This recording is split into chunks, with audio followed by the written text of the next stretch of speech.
வந்து இவங்க வந்து 50 நாள் ஆகுது. டிவிக்கே வந்து 50 நாளில் ஒரு சிறப்பு தெரியுது. நல்லா தான் பண்ணிக்கிட்டு இருக்காங்க. இந்த அறநிலையத்துறையிலும் சரி, இந்த கல்வி இதுலேயும் சரி, எல்லாமே நல்லா பண்ணிக்கிட்டு இருக்காங்க. நான் ஃபேஸ்புக்கெலாம் பார்க்குறோம், வைக்கிறோம், நிறையா பார்த்துட்டு இருக்கோம். எல்லாமே ப்ளஸ்ஸாக தான் இருக்குது. மைனஸ்ன்னு எதுவும் ஒன்றும் சொல்ல முடியாது. 50 நாள் தானே ஆயிருக்கு. இதே மாதிரி அவங்க இப்படியே கொண்டு போனாங்கன்னா இது வந்து மக்களுக்கான ஆட்சியாக இருக்கும்.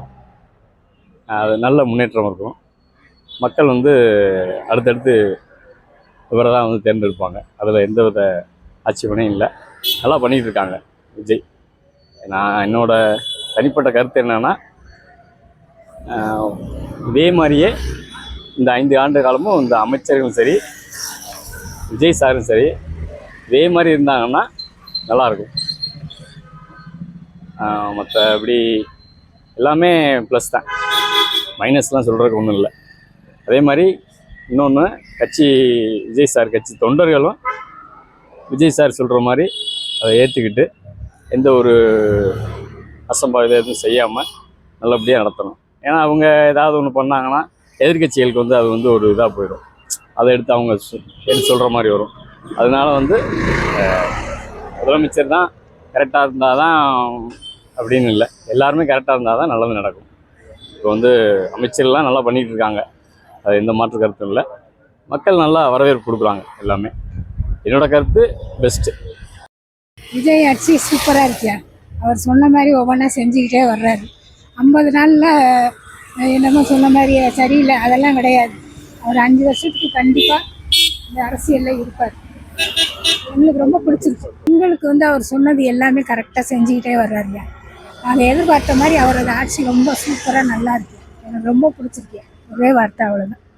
அந்த 50 நாளாக நான் ஆச்சு. இப்போ இனிமேல் என்னப்பா, நம்ம இன்னும் ஒரு வருஷம் 1.5 வருஷம் கழிச்சு தான் ஃபுல்லாக செய்ய முடியும். இப்போ எல்லாம் நடந்துக்கிட்டு தான் இருக்குது. போதை அடிக்கிறவன் அடிச்சுக்கிட்டு தான் இருக்கான், கஞ்சா அடிக்கிறவன் அடிச்சுக்கிட்டு தான் இருக்கான். அந்த யூடியூப்லேயே பார்க்குறோம்ல, இந்த 2 வீலரில் ஜெயின் எடுத்துட்டு போகிறாங்க. இது யார் ஆட்சிக்கு வந்தாலும் இதை வந்து ஒழிக்கவே முடியாது தம்பி. அதாவது இந்த மனித இனம் தோன்றுனதுலேருந்து இந்த பிரச்சனை இருக்குது. போதை, வழிப்பறி, திருட்டு, கொலை, கொள்ளை, கேளுங்க, இதுக்கெல்லாம் அதிகமாக போலீஸ் பார்த்து ரோந்து விடணும். நீங்கள் புரியுதுங்களா? ரோந்து விடணும். எங்கெங்கெல்லாம் குற்ற சம்பவங்கள் நடக்கலாம் அங்கங்கெல்லாம் போலீஸ் வந்து எக்ஸ்ட்ரா போட்டு சுற்றினாலும் ஓரளவு கட்டுப்படுத்த முடியும். சந்து பந்து மூலையிலலாம் எங்கெங்கேயோ நடக்கிறதுக்கு எல்லாத்துக்குமே இவங்களும் செய்ய முடியாது. யார் போலீஸுக்காரங்களும் எல்லாத்தையும் கண்ட்ரோல் பண்ண முடியாது.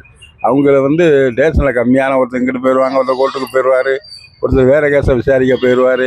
இந்த மாதிரி பிரச்சனைலாம் இருக்க தான் செய்யுது. அதிகமாக போலீஸ் போட்டு இன்னும் கொஞ்சம் தீவிரமாக கண்காணித்தா நல்லாயிருக்கும். ஆமாப்பா, எல்லாம் வந்திருக்காங்க. அவங்க இப்போ எப்படி பண்ணுறாங்கன்னு பார்க்கலாம்.